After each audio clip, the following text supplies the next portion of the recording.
সবাইকে স্বাগত জানাচ্ছি। আমরা আজকে এখানে দাঁড়িয়েছি মায়াবতী বইটি নিয়ে। লেখক পল্লব খন্দকার, তিনি আমি তাকে আবার ডাকি হলো বুড়া ভাই হিসাবে। চুল ধরে পেকে গেছেন, কিন্তু মনটা অত্যন্ত যুবক এবং তরুণ আছেন, এবং মায়াবতী বইয়ের কবিতাগুলোতে সেই জিনিসে প্রকাশ পেয়েছে।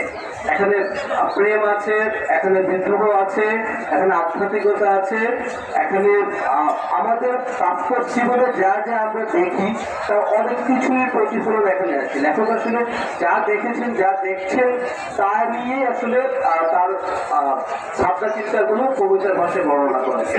এখানে আমাদের জুলাইয়ের আন্দোলন সম্বন্ধে কথা আছে, আমাদের সমাজ সম্বন্ধে কথা।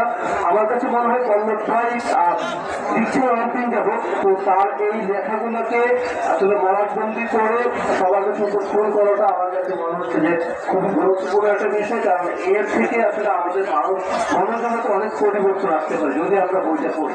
তো আমি সবাইকে অনুরোধ করবো বইটা পড়ার জন্য, এবং আমি কৃতজ্ঞতা জানাচ্ছি বাংলা একাডেমির সম্মানিত সচিব মহোদয় ডক্টর সেলিম রেজা এসেছেন বইটি মোচন করার জন্য, এবং অন্যান্য অতিথি যারা এসেছেন তাদের সবার প্রতি কৃতজ্ঞতা প্রকাশ করছে। এবং বিশেষ করে লেখক পল্লব খন্দকার, আমার বড় ভাই, ইউনিভার্সিটি বড় ভাই, তাকে কৃতজ্ঞতা প্রকাশ করছি। তিনি বইটি প্রকাশ করার জন্য আমাকে সুযোগ দিয়েছেন। তো আমরা চেষ্টা করছি কণ্ঠস্বর প্রকাশনীতে। কণ্ঠস্বর প্রকাশনীর প্রধান হচ্ছে জীবনের জন্য সাহিত্য। তো আমরা আসলে জীবন ভিত্তিক কাজ করে চেষ্টা করছি।